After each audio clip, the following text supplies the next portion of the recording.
Well, welcome everyone to the Inova Peterson Life with Cancer Women's Sexual Health Series.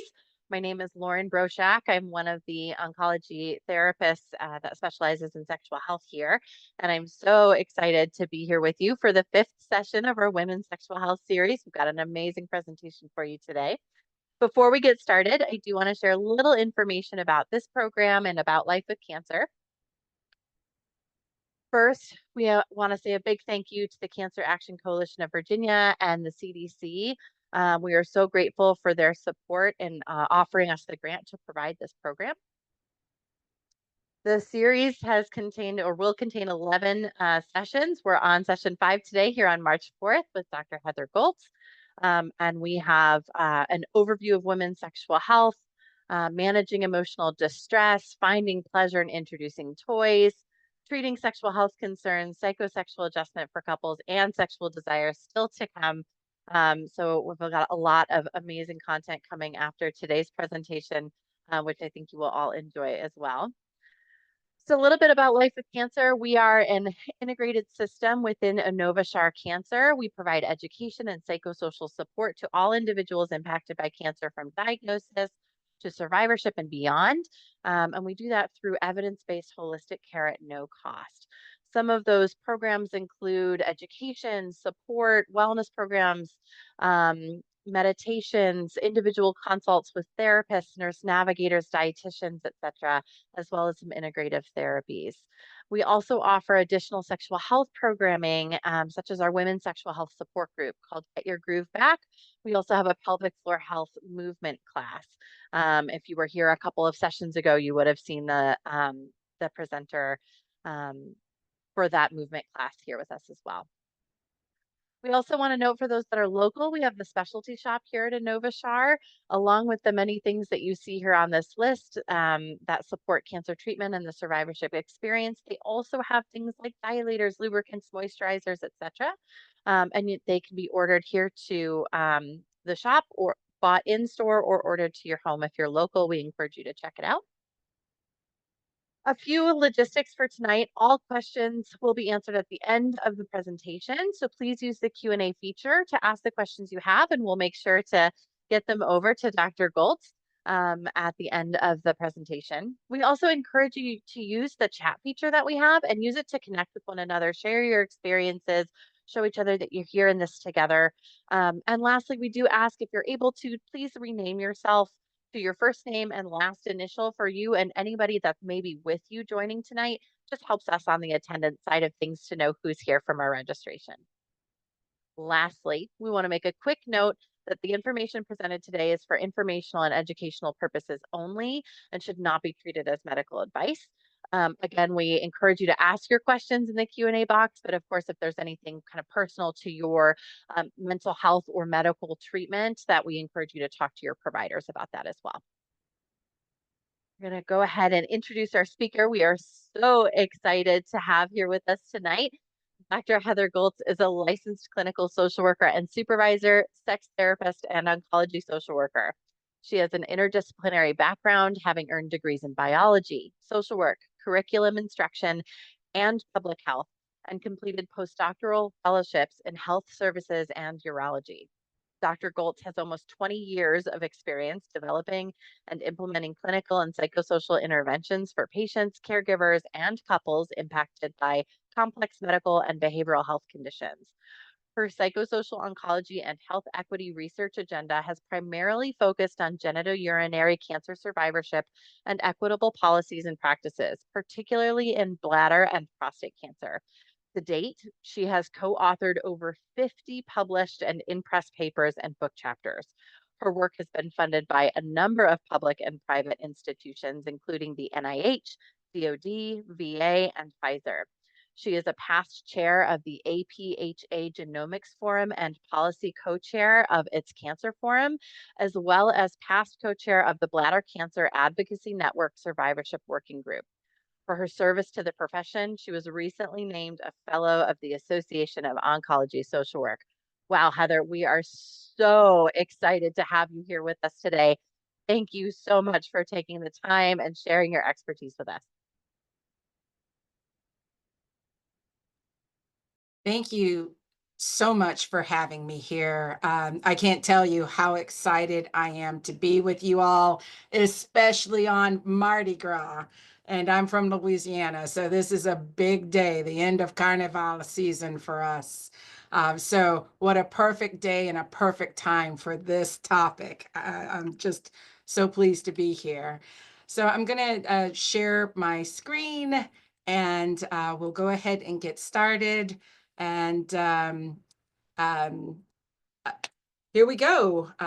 Reinvigorating eroticism after a cancer diagnosis.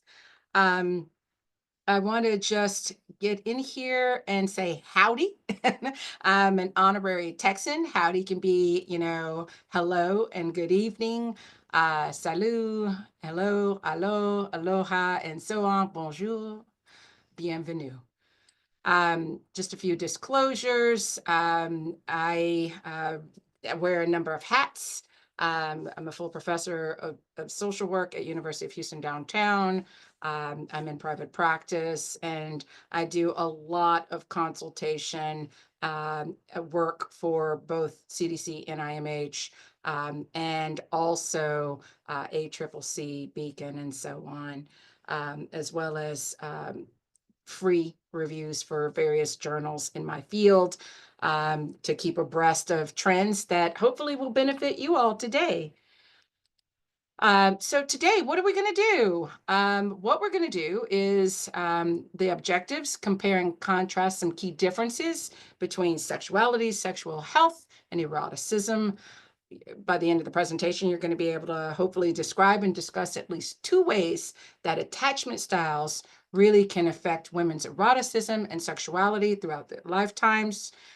Describe and discuss at least 3 ways that adverse childhood experiences and other traumas can affect women's eroticism and sexuality, and at least 4 individual or couple-based strategies to enhance women's sexuality after a cancer diagnosis. So in the beginning, possibly, maybe, but this is actually my beginning. Just to give you a little bit about myself, this picture is really important to me. I'm in the middle. This is the day I completed my MSW from University of Houston.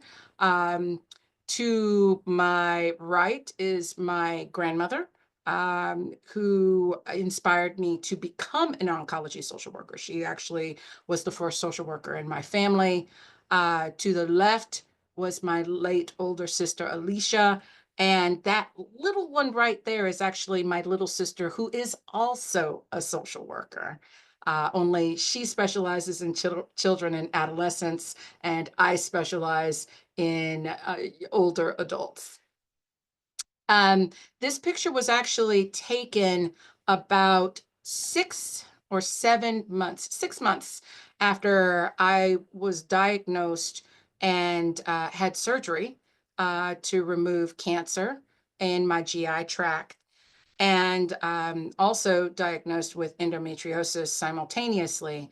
So some of the importance of this picture is that it eventually launched my career in oncology social work, but it also marks some of the beginning of my own cancer survivorship period, and even some of the struggles I had as a woman, a female survivor of cancer, and some of the challenges I actually faced in terms of sexuality, sexual health, and eroticism that inspired me to eventually become a sex therapist. So this is kind of the birth of my own journey and the birth of this talk. So time for the talk. So what is sex? I know that we use the term sex in a bunch of different ways. The actual term refers to biological characteristics of femaleness and maleness. We use it interchangeably to mean sexual activity, but for the purposes of this talk, unless I'm, kind of air quoting and using it to refer to sexual activity, sex will refer to those biological characteristics. Um, Interestingly enough, this talk is rooted in biology. And a lot of what we think of as sexuality, a lot of what we think of as sexual health intersects and has its roots in our autonomic nervous system. Um, and that autonomic nervous system has a gas pedal and it has a brake.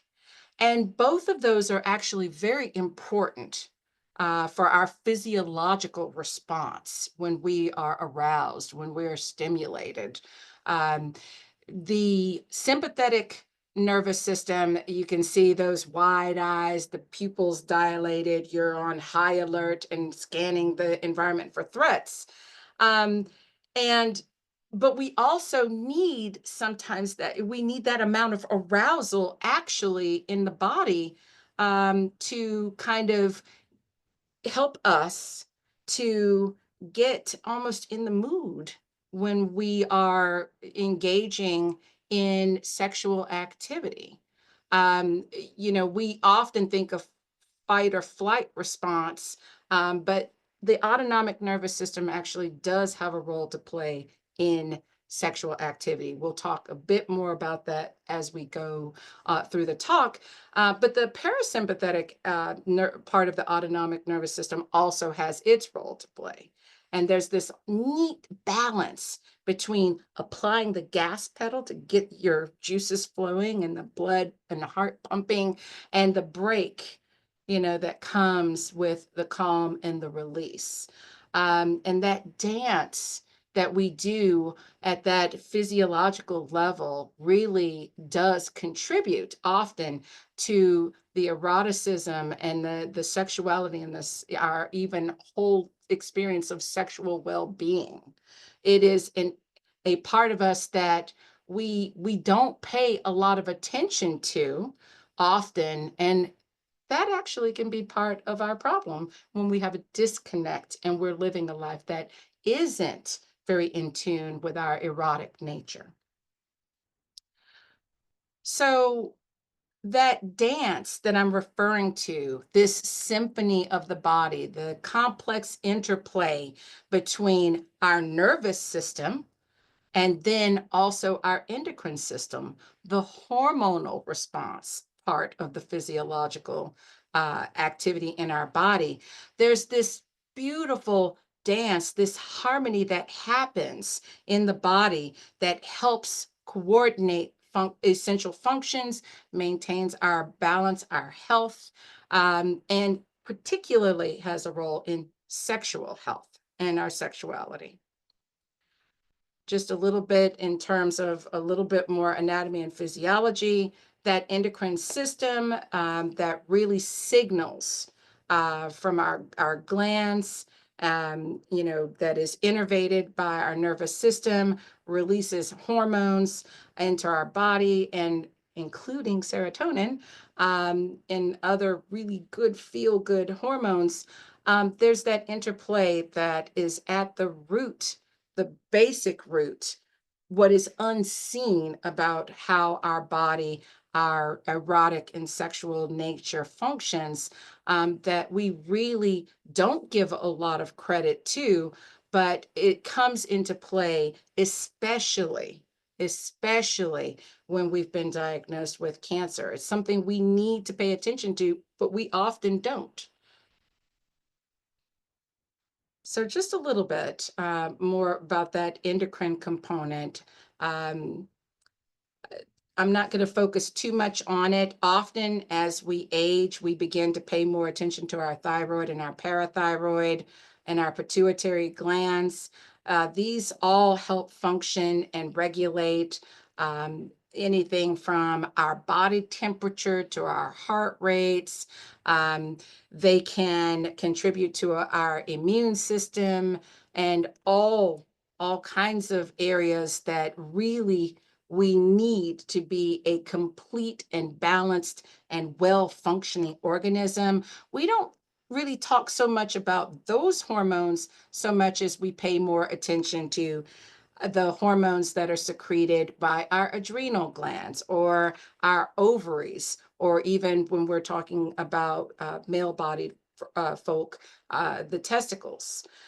We know a bit more and have a better working memory about some of these hormones, but it takes a lot of consideration about our hormonal balance and how our nervous system and our endocrine system do this very delicate dance that can often get disrupted during cancer and cancer treatment. So I'm starting with the biological component because I want us to all be kind of on the same page about just a tad bit of the biological functioning and response before we get into how that can be modulated when we think about our psychological and emotional states and even our social and cultural states and ways of being.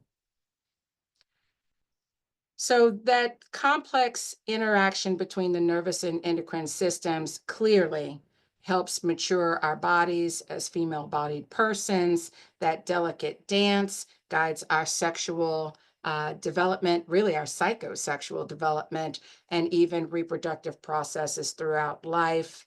Um, and it's no coincidence, as closely connected as female-bodied persons as we are to this dance of our nervous and endocrine systems and how that impacts us sexually and in terms of our sexual health. It's no coincidence that sexual functioning often is majorly impacted when we develop cancers, when we are undergoing cancer treatment and cancer care, even going into the cancer survivorship period.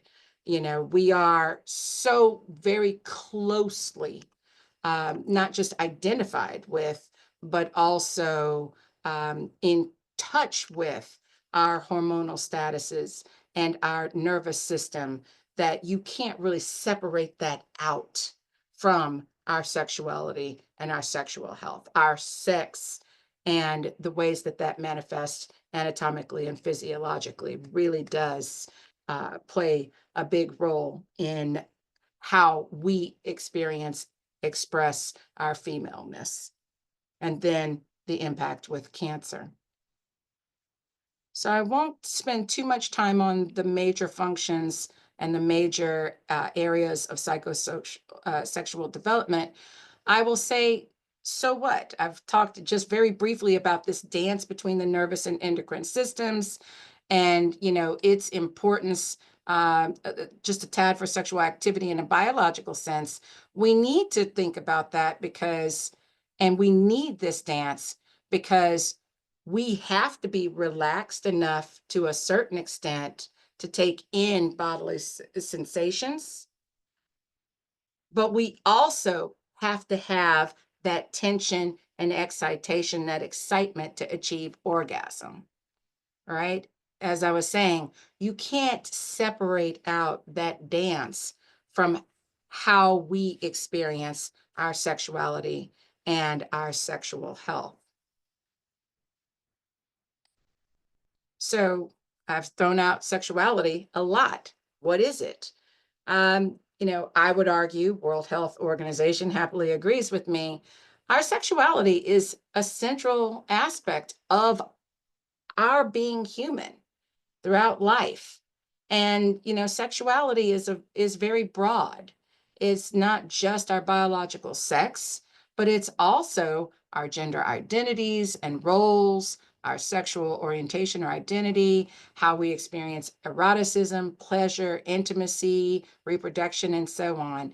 And it expresses itself and is experienced in all kinds of ways: our thoughts, our fantasies, our desires, our beliefs, our attitudes, our behaviors, our relationships.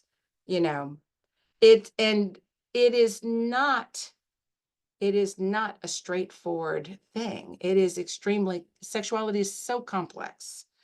And it's influenced not just by the biological, that dance between the nervous system and the endocrine system, but it's influenced by the psychological, the social, the cultural, political, all other aspects of life. There's not a single aspect of your human experience that doesn't, in some way, touch upon your sexuality. I dare you to find one aspect of life, the human experience, that doesn't, in some way, touch on your sexuality.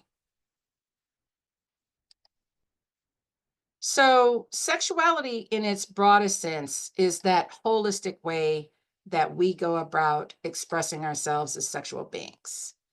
You know, it's it just really it describes how important sexual expression is in our life, how we choose to express that sexuality, any preferences one may have in terms of your partners or partner, the way we behave sexually, and it's really kind of messy. It doesn't fall into neat categories, and that's the rich and complex and beautiful thing about life. And that is that our sexuality is as varied in any given individual as all of the colors of the rainbow, and all of the flora and fauna on earth. It's so exciting that we aren't made from a cookie cutter model.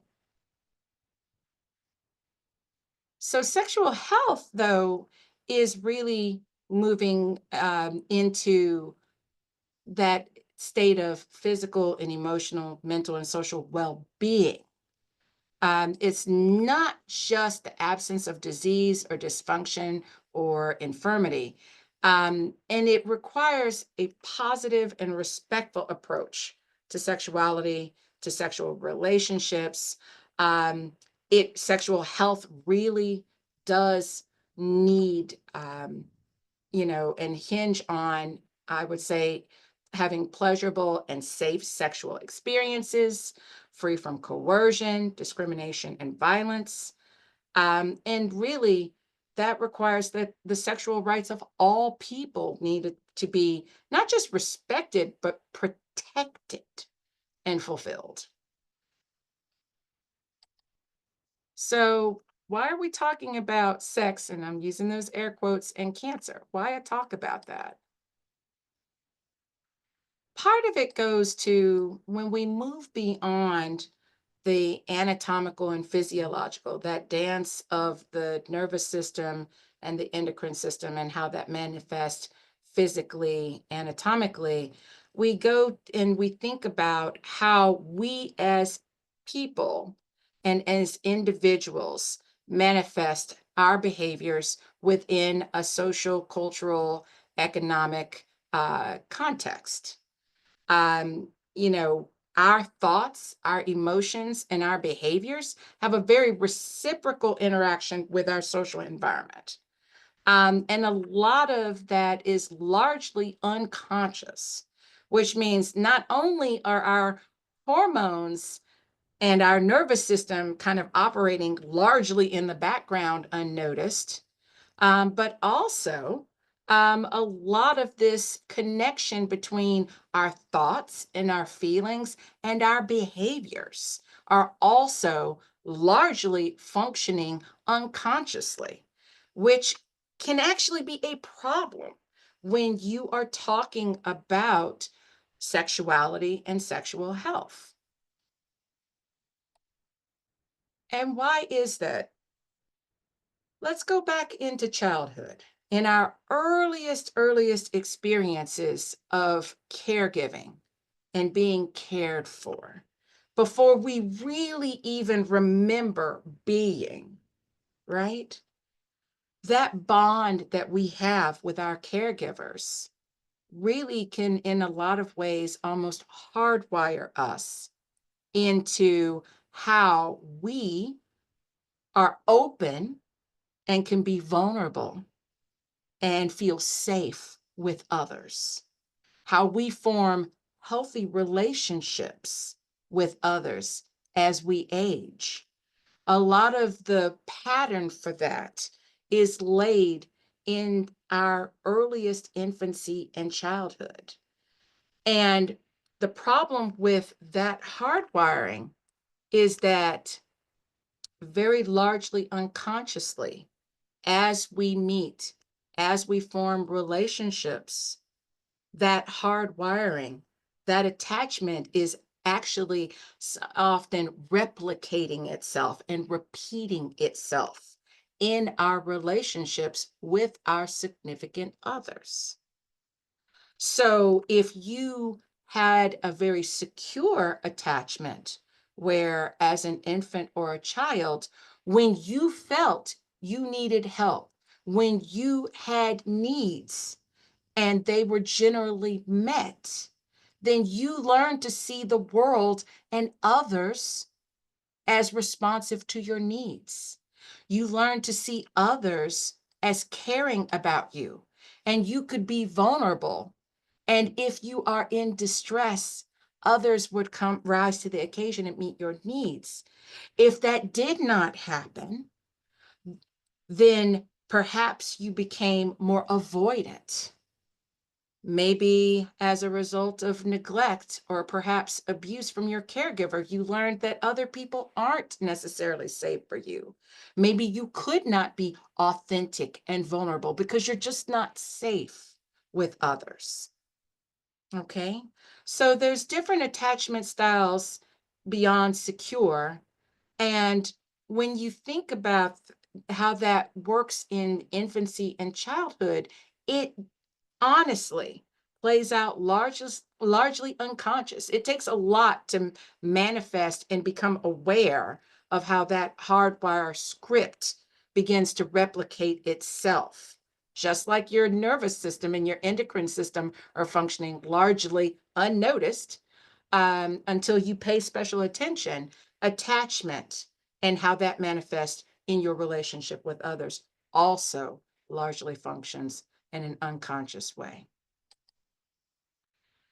So, if you had adverse childhood experiences, not only does that alter your ability to connect, your ability to become vulnerable, your ability to feel safe with others, but there's also anatomical and physiological responses, hyperarousal that accompany that childhood experience and learning environment in which you formed your attachment style. And so it's no coincidence when we are talking about trauma and how trauma then plays out in our life, that when people say, oh, I go to therapy, and the first thing a therapist does is talk, tell me about your childhood, and I'm like, I'm here to talk about my marriage. Well, there's a reason why it's helpful to go back into childhood, to learn about folks' attachment styles, to learn about any adverse childhood experiences they may have had, because that actually does have very large implications for their sexuality and their sexual health later in life. Fight, flight, freeze, fawn. We all hear about that. We don't necessarily think about how that might manifest in our romantic and intimate relationships. And yet, when our nervous system is activated, whether it's pumping the brakes or pressing the heck out of that gas pedal, our nervous system doesn't distinguish between whether that interaction is with a loved one who we really cherish or a complete stranger on the street. When our nervous system is activated, it's off to the races. And so often, what we'll see as we go through this presentation is this plays out in our relationships and inhibits our ability to bond, to feel safe, to make ourselves vulnerable, to enhance our erotic and romantic and sexual nature with ourselves and in relationships.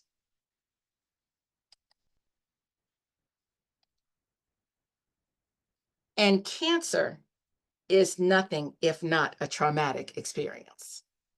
Um, when we talk about sexual functioning, roughly 50 to 90% of cancer patients report impaired sexual function. With gynecological cancers, some studies show that over 50% of female patients report sexual dysfunction. That number is as high as 75% with breast cancer.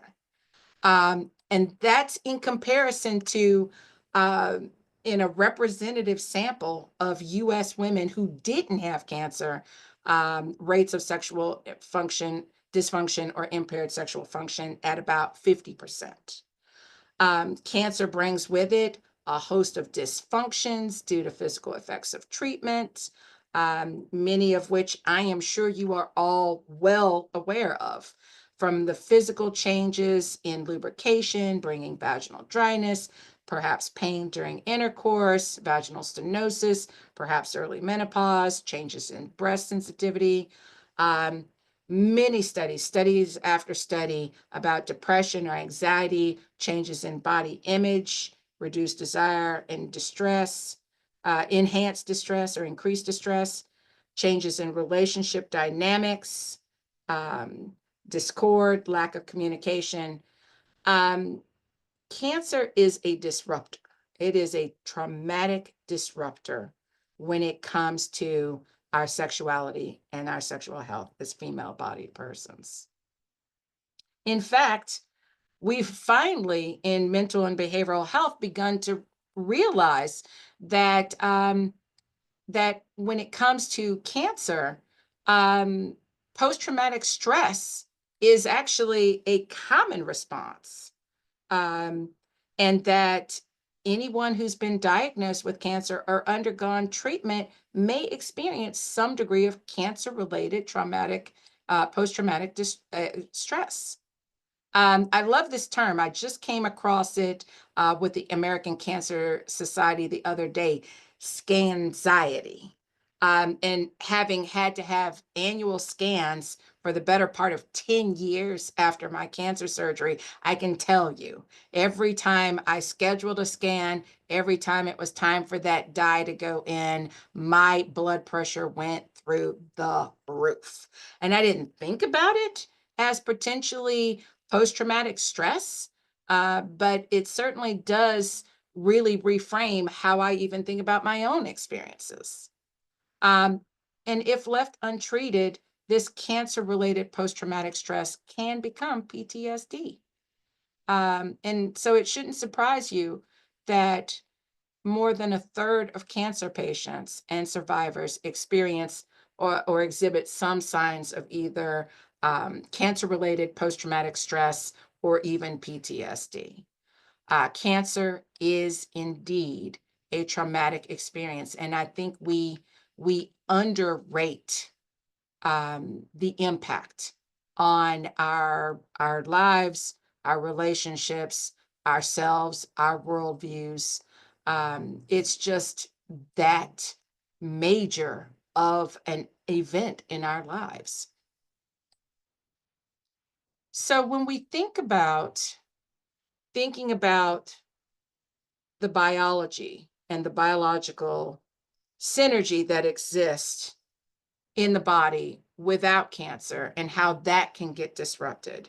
When we think about our psychological and social being of a person and environment, and we start putting those together, and we think specifically about those interplays with cancer, and in the context of thinking specifically about sexuality, sexual health, and eroticism, um, it becomes a topic of discussion that we have not paid attention to. And so webinars like this are really important to get the word out and to help normalize for people that these are discussions we need to be having.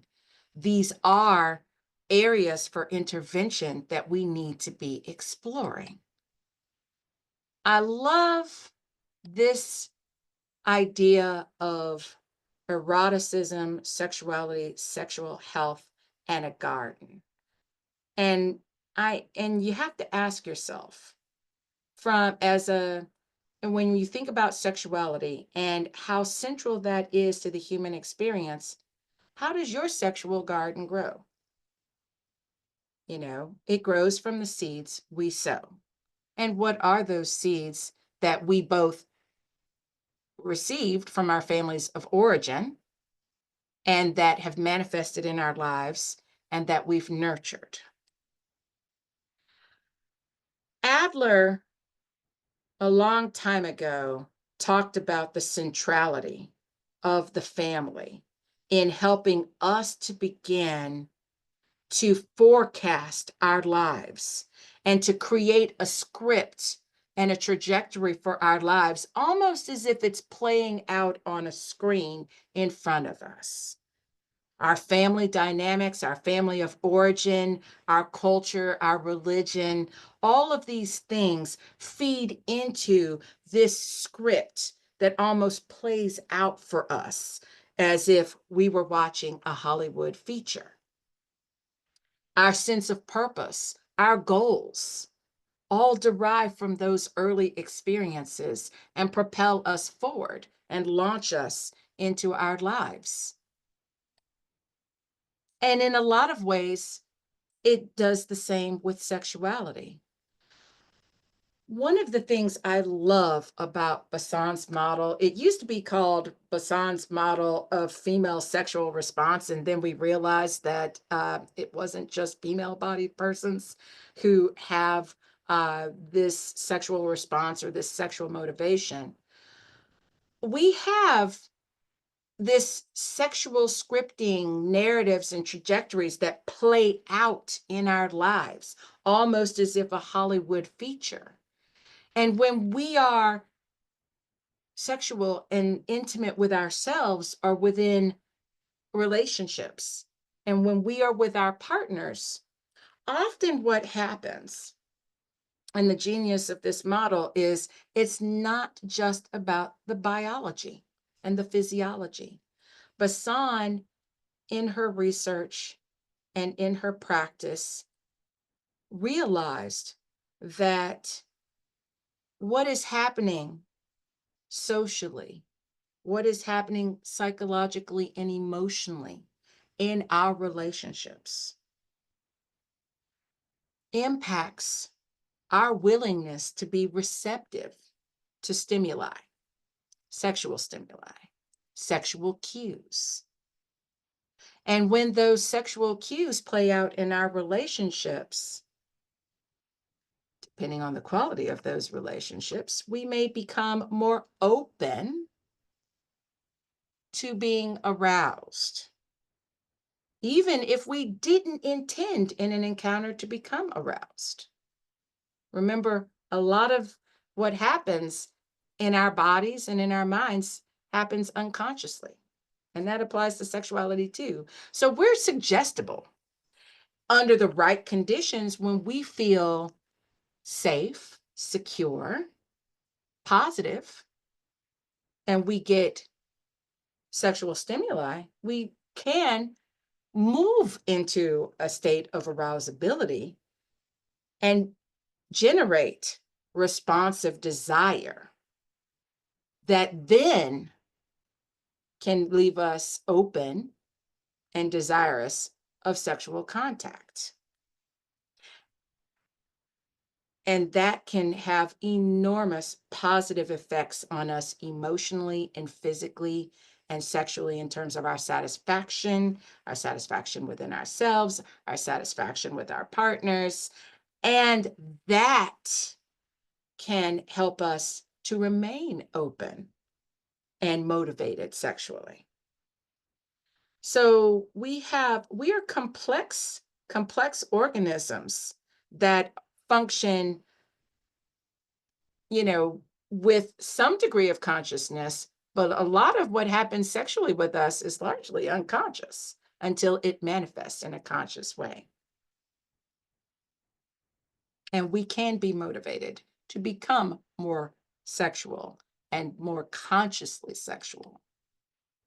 And this is where eroticism comes in. Eroticism really is sexuality that is transformed by imagination.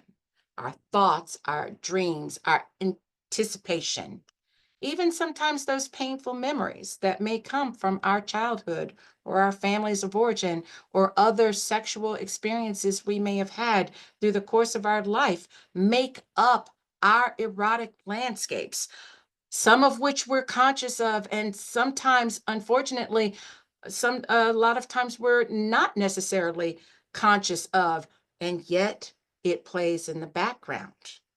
Eroticism is energized by our entire human experience, and it becomes so essential to our erotic life. You know, it we would hope it's comfortable. We would hope it's pleasurable. Sometimes it's not.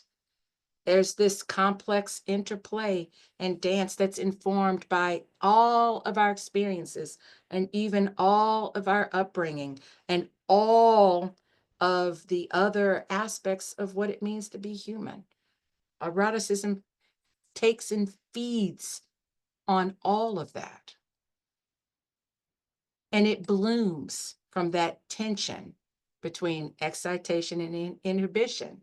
It mirrors what we see in that dance between our nervous system and our endocrine system, and how we act as humans in response to our environment, even our relational environment, and how we act on that environment. And it manifests in the things we say and do and how we act and think. And we would hope we would be intentional and conscious about it.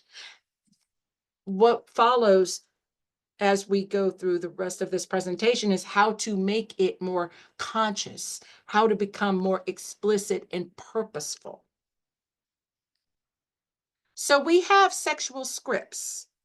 And I want to just take some time. I'm not going to go through all of these questions, but I think these questions are questions we can ask of ourselves. I certainly ask them of my clients. Um, what were some of your earliest memories about sex and sexuality? So in the chat, you don't have to, but if you want to, can somebody, or folks just drop in the chat, how'd you learn about sex? School, internet, were you like me and walked in on your parents? Um, how'd you first learn about sex? Be brave, be bold. Anybody? We've got friend, neighbor, kid, or peer. Friends wasn't discussed within the family. Learned from a friend in second grade. School and parent discussions. Okay. Parents, porn, um, someone else's pornography on display. Okay.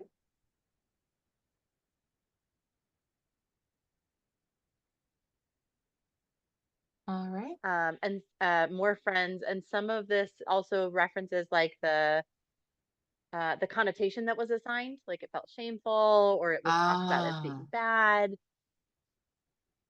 let's stay with that one for just a moment. So when you first touch yourself with an intentional in an intentional sexual pleasurable manner, how did you feel? You just put one word in the chat if you're willing. What, good, bad? Did you feel shame, guilt, pleasure, powerful? How'd you feel in that Awkward, first time? awkward, bad, good, Okay, full, pleasure, shame, shame. good, Okay, okay. All right. And then one last confused. one. Sorry, go ahead. Oh, no, no, please go ahead. Um, One person noted that they found their clit accidentally and was Oh, confused, didn't know what happened. confused. Mhm. Oh, in a perfect world, we would be fully prepared to embrace all the beauty and the pleasure that comes from that. Thank you for sharing with me. Thank you. These sexual scripts are very important because they lay the foundation for the narratives, the stories women tell ourselves about sex, sexuality, and sexual health. The meaning we make, largely unconsciously, in terms of what we should and what those should mean for our sexual lives. These are the stories we internalize. And so it makes me so sad when I hear shame or guilt, because those hardwire, those scripts, those messages hardwire into the stories we tell ourselves about our own sexual lives. You know, our social cultural upbringings, you know, our norms that may not match or may never have matched our own inner hopes or desires or expectations.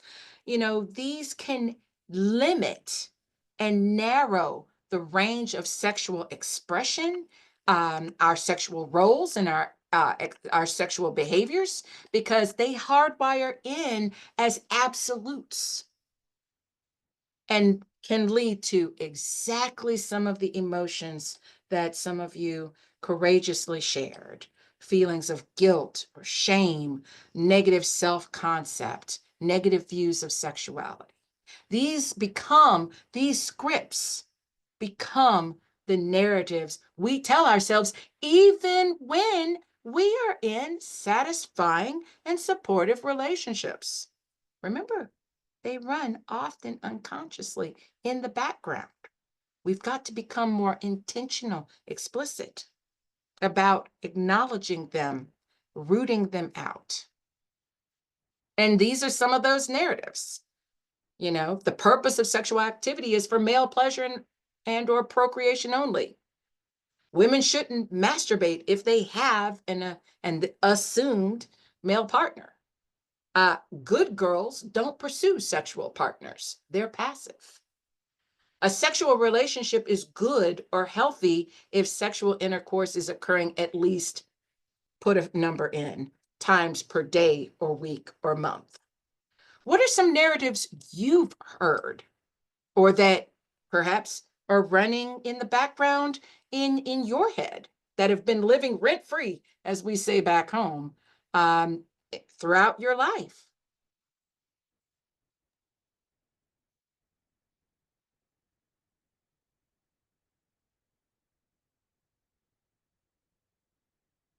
No takers? That's okay. Oh, Male pleasure is primary. ah, mm-hmm. That's a big one. That's a big Women who enjoy sex or pleasure are hoes or they're sluts. one. Mm-hmm. Women should only have sex when they're married. Mm-hmm. Having sex is part of the job. The job. Religious family upbringing and was called out for kissing in high school. That everyone is having more sex than you. Oh, that is a common one. But you But don't, how would we know? and you don't have to like it. You just have to do it. Heard that one. Mm. Good girls don't think about sex. Good girls Sex don't. should be happening multiple times a week.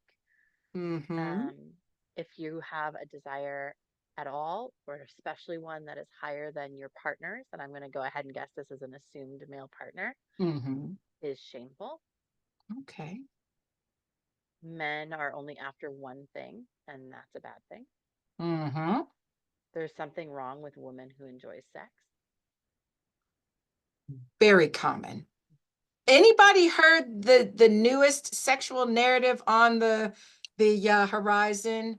Women are only women who enjoyed the sex that so much that they squirted are actually enjoying sex. That's the new one I've heard coming to therapy. And when women are distraught, they're like, squirting? I've never squirted in my life. How do I learn to squirt? Because apparently I need to learn to squirt. And it's like, okay, let's go to the biology and the physiology here. That one's become a pet peeve. I'm sure some of you out there, I can't see you, but I'm sure some of you have heard about that one. Okay. Here's a little comic, a couple of comics. Truth in Lending. I love George Carlin. He was a May 12th baby. I'm a May 12th baby. It was kismet. He said, if God had intended us not to masturbate, he would have made our arms shorter. And then this comic to the left kind of shows the impact of social, cultural, religious, familial upbringings and how they can be different interpretations on some of the same topics, but neither of them pro women, and more so about male bodied persons.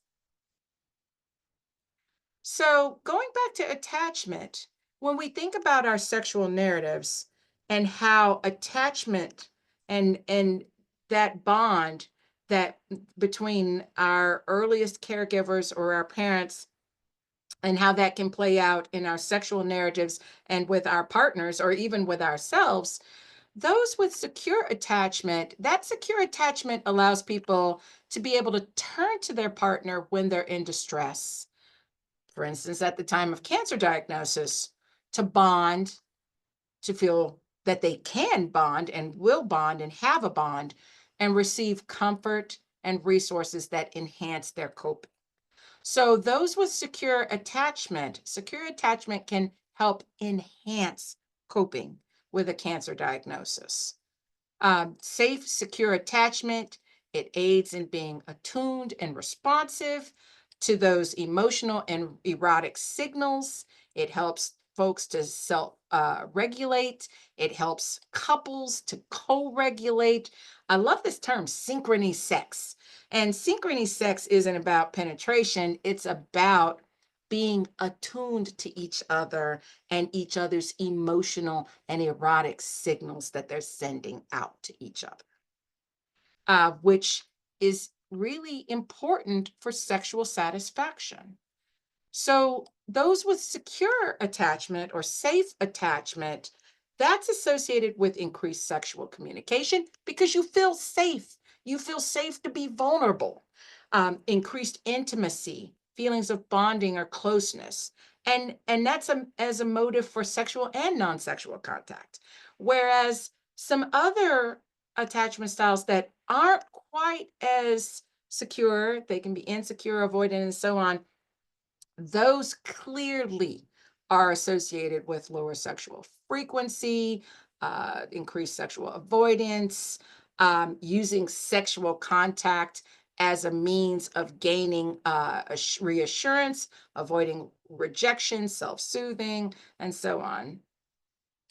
And then cancer related trauma also will have it can insert itself into our sexual narratives, where communication, we know trauma can form from communication of a cancer diagnosis, aspects of cancer care, treatment and disease related effects.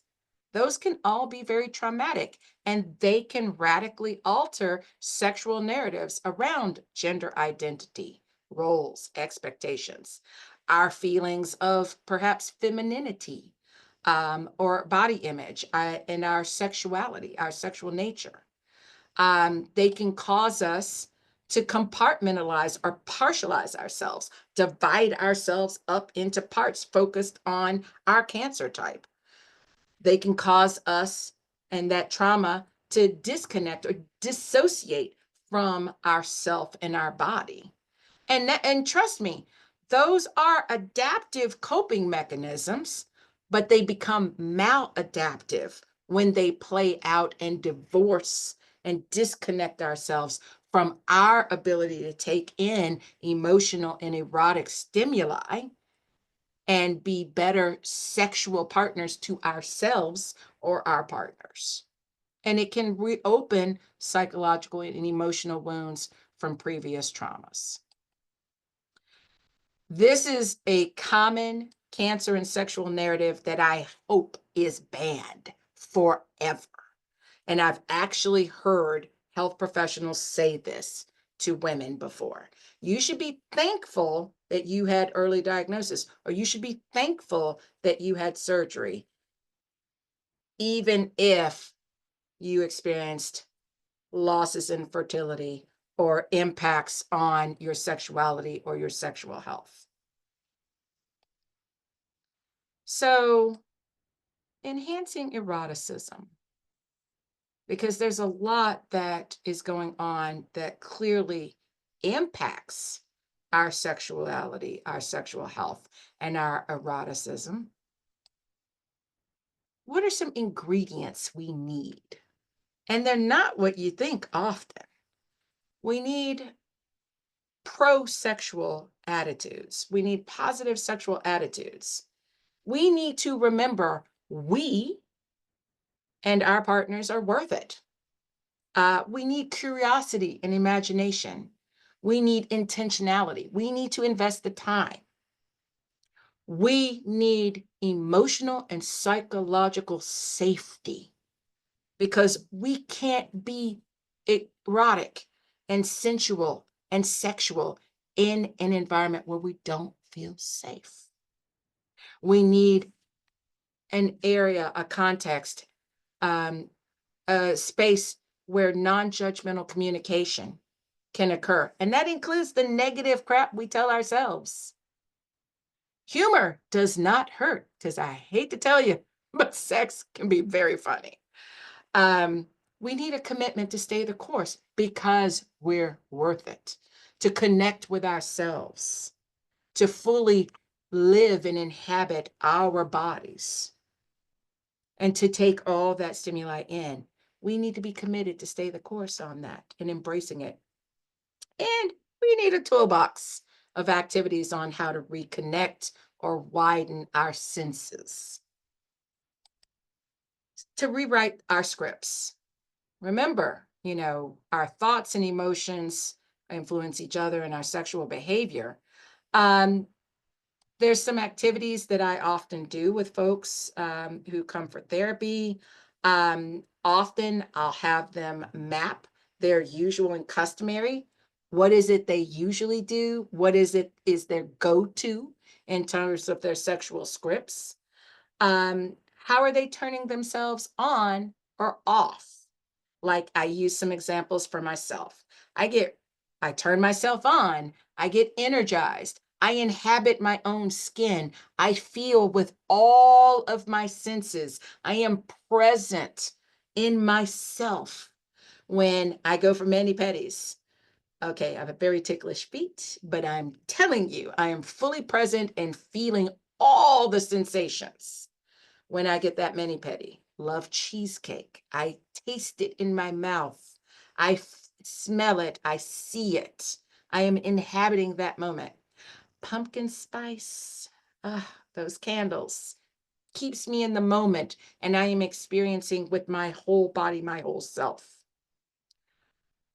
Contrast that with what turns off my senses, saps my vitality. Checking email before bed. Skipping Sean T workouts. Anybody do Sean T? Love that guy. Love him.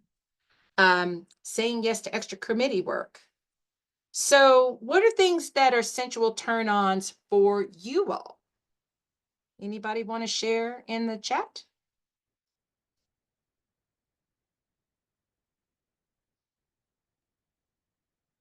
Massage. Gosh.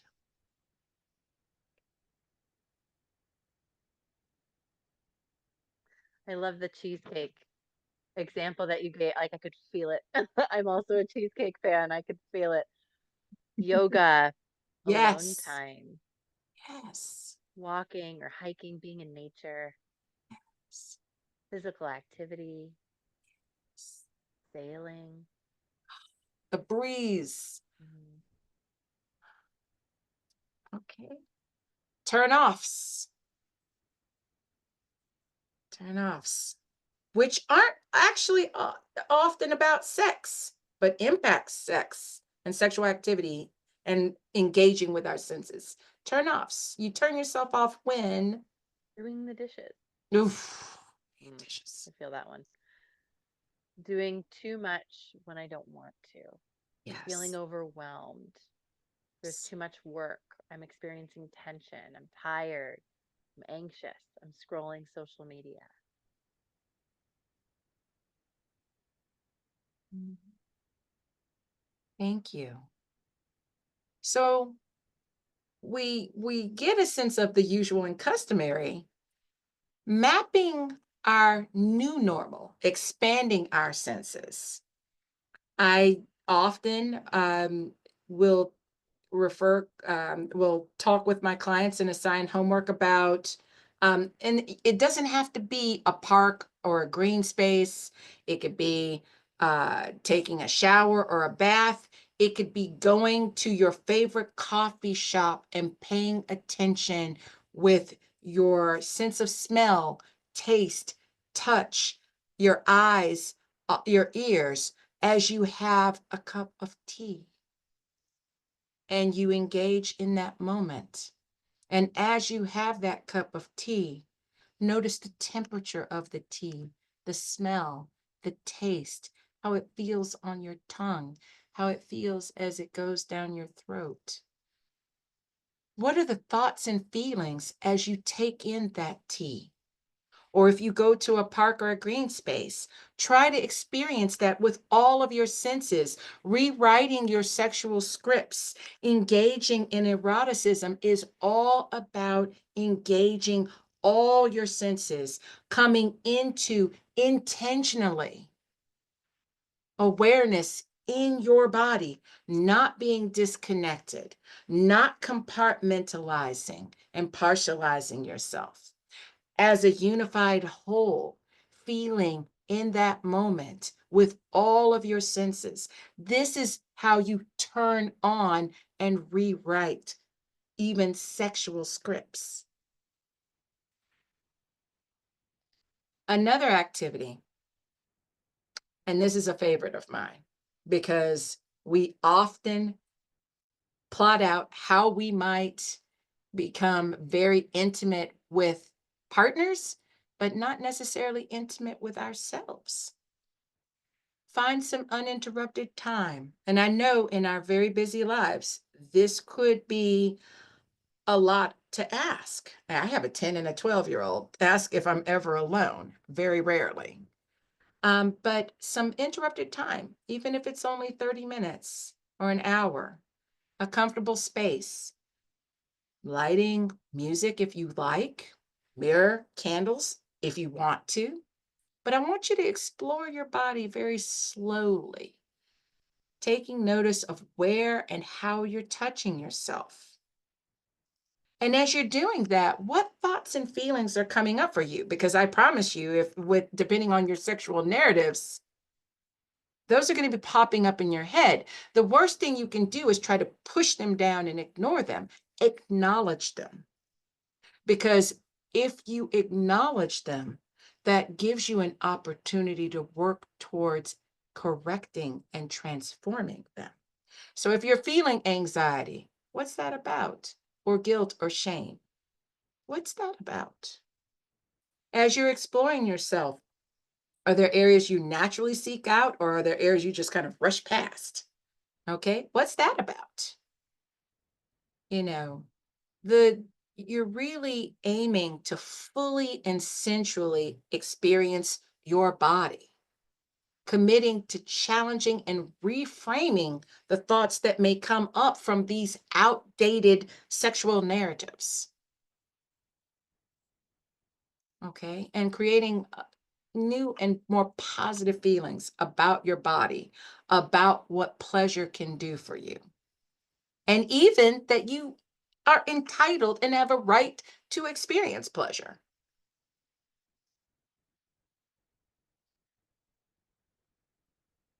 Do you have to say the words? Consistent, non judgmental sexual communication is key. I really like it when you touch me there, if you're partnered. Could you touch me a little softer or harder here? I would like more lube. Could we change positions? Could you watch how I touch myself? this felt really good. Could we do that again? Communication can only happen in an environment of feeling safe and secure, um, and a willingness to be vulnerable. And that is when you have opportunities, if your partner, to co-regulate, that sexual synchrony with your partner. Um, Even more than words, listening and being heard. Perhaps creating a sexual menu with your partner where you individually go off and create lists. And then you talk about in a non-judgmental way different things you fantasize about that you'd like to try. This is a shame-free, judgment-free zone where you then use those communication skills to negotiate things that you can try together and put on the menu. I love this part.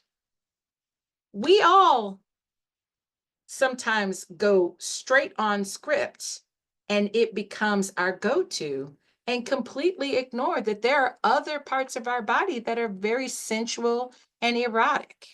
Your ears, your scalp. Oh, one of the most sensual things. My husband will occasionally massage my scalp, and I swear I'm in heaven. Your inner thigh, your buttocks, sometimes your feet. Not me, but sometimes your feet or your neck. Sometimes we have to stretch ourselves to grow. That might mean, at least for some time, maybe not always, but setting appointments. I have an appointment with Dr. Jane on my calendar. Experimenting with different times or days of the week, role plays, dress ups, maybe sexual aids, or if you already use sexual aids, try using just your hands or maybe your feet or so on. A sensual menu that's not focused on genitals and not focused on sexual penetrative activity that can also strengthen bonds and closeness, even as you might be creating that sexual menu or bucket list. And talk about sex. It's actually very erotic and sensual when you feel safe and secure in your relationship, or even the talk about sex you have with yourself, um, that can enhance that erotic feeling, that full investment in sensory, and how you carry yourself in as a sexual being. So just to close up, being in our bodies is not about performance or results. I love this quote. It's about coming home. It's a pleasurable, sensual connection that reminds us that life is worth living even when we are in pain or struggling. And we often do when we're in treatment or in the aftermath of treatment and in the survivor period. If we want to be able to connect better with our bodies, we must invite ourselves to explore different experiences around our senses and around our sensuality, our eroticism, befriending our bodies. And that's what this talk has really been more about. And making peace with them is the beginning of one of the best relationships we can have. And that's our relationship with ourselves that we can then leverage in our relationships with our partners. So just a little plug for some of the other webinars that are going to be happening during the spring and into the early summer. I have heard most of these folks talk, and they are my sheroes.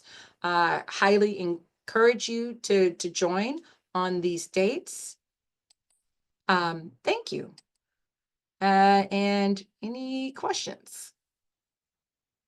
Dr. Goltz, thank you so much. I don't even have words for this incredible presentation tonight.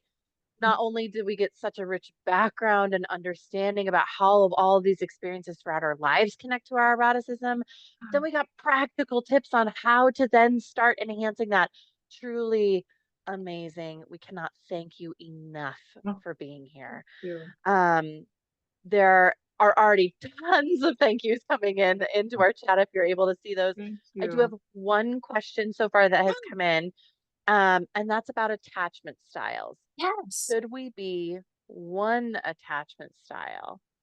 Because sometimes we feel like we're all of them. That's a great question. Oh my gosh.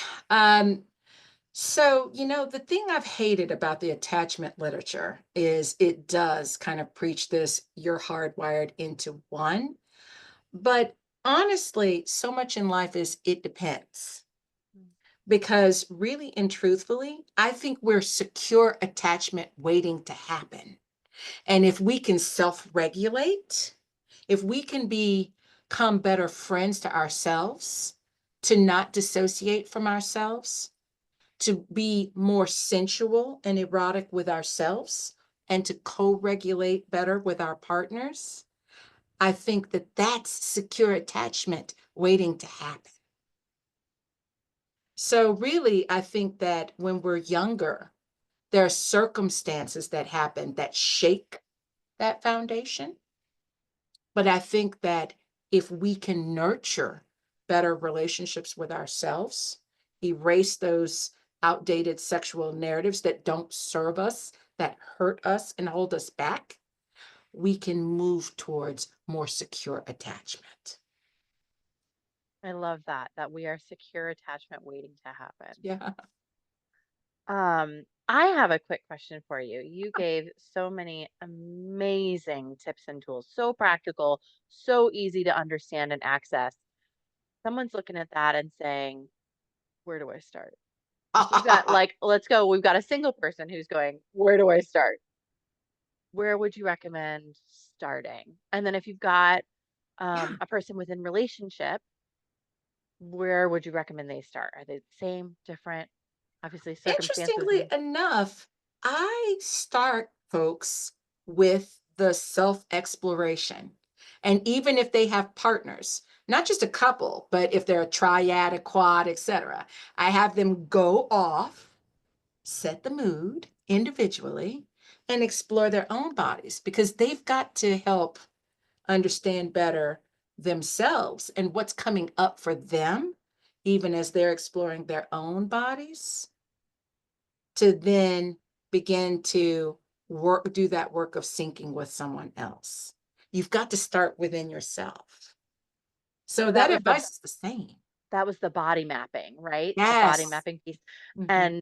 And so even for those that are diagnosed or their partners or loved ones that they're having those intimate relationships with, everybody involved is doing personal body mapping Yes, first. very much. Yeah. Because then when you map your body and you're practicing the communication, now you have, maybe you don't have the words, but you have the sensory. You Mhm. can put their hand on your hand or your breast or your thigh or your feet and say, could you touch me more here? Harder, softer. Could you stroke me? You know? Ah, you can guide. Yes, You can be a guide. because now you know better. Yes. Another question that came in, how do you learn to love your body after a mastectomy? Thank you so much for that question. We know that a substantial, even though insurance will cover breast reconstruction, a substantial number of women opt not to have breast reconstruction. And I make no judgment on that. Most women in my family don't opt for breast reconstruction, by the way. Um, one, the sexual narratives that we have about what our breasts are for can be very oppressive and play out in ways, remember, it's happening unconsciously. And it can definitely come to the fore when we have mastectomy. And often women feel this loss of femininity because so much of what they've been told about being a female-bodied person, a woman, feminine, revolves around breast and nipples. So exploring our body and re-engaging in the sensations that we can have with our chest. After my cousin Diane's mastectomy, she started the crew of Amazon. It's Mardi Gras, remember? Breast cancer survivors. They wear breastplates, and the original Amazons were told that they cut off a breast to better shoot their bows. The Amazons make friends and lovers of their own bodies. So taking the time to stroke your chest, to think about those narratives that you were fed, and to then make your own narratives about the courage and the strength, the sensual self that you still are. Maybe you have to get back in touch with those feelings because you've been disconnected. But to touch yourself and to know you are still here. Your breast may not be, but you aren't your breast, and you are still here. And there's sensation. It may feel different. Mapping the difference, embracing the difference, rewriting that sexual script. Thank you, Dr. Goltz. I got some comments on how powerful that was. Another question, what is it meant by co-regulating with our partners? Oh, I am glad you asked that question. So one of the resources at the end of the presentation, I loved the late Sue Johnson. She was the founder of Emotionally Focused Therapy. Sue talks about these cycles, how partners get in negative cycles of pursuing and withdrawing. And when they create space, safe space to be vulnerable, where the pursuer doesn't feel rejected. The withdrawer doesn't feel guilt and shame that withdraws them from their partner. And they begin to open communication and understand each other's worlds and their own world. They can begin to sync better with each other emotionally in a way that they attune and can better help meet each other's needs. Co-regulation. Thank you. I don't see any other questions. Give it just a second in case any others pop in. But while we wait, holy cow, thank you so much for this incredible Oh, evening together. thank you. Truly just a phenomenal evening of so much rich, beautiful information Thank that is you. so diverse in what you shared with us. Like we didn't just jump into the eroticism piece. It gives so much richness, but also so accessible. I Truly appreciate it. cannot thank you enough. Thank you. Thank you. Thank you. Um, I My mother could tell you if she were here. I was 5 years old when I cornered her at Kmart during a blue light special and asked her to explain sex to me. I love that so much. I love that so much. And it's been a passion, um, Yeah. Your a mom has passion. launched your career from there, right? I love it. Absolutely amazing. You're getting so many thank yous. Someone even said offering you a standing ovation for this Oh, heartfelt presentation. thank you. Truly an incredible addition to our series. We're unbelievably grateful that you were here and part of all of this. Thank you so much for the invitation. And thank everybody here. You could have been anywhere if you are from Louisiana or were anywhere near Louisiana. You could be out partying, but you're with us, and thank you so much for being here. Thank you. Yes, thank you to all of our participants. Truly grateful for your time. Please know that this incredible recording will be available. We'll be sending it out to all those who registered, um, and our next presentation will be in 2 weeks on March 18th with Dr. Sean Davis Walensky. Dr. Goltz, thank you. Thank you.